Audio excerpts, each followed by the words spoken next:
أعوذ بالله من الشيطان الرجيم. بسم الله الرحمن الرحيم.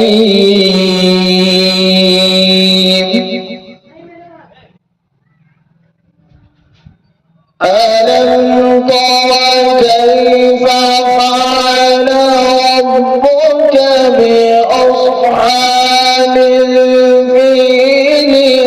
ألم يجعل كيدهم في تضليل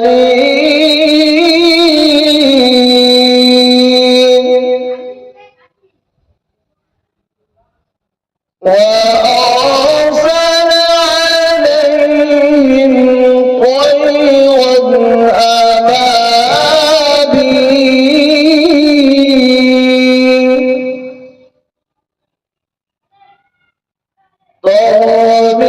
ترميهم بحجارة من سجيل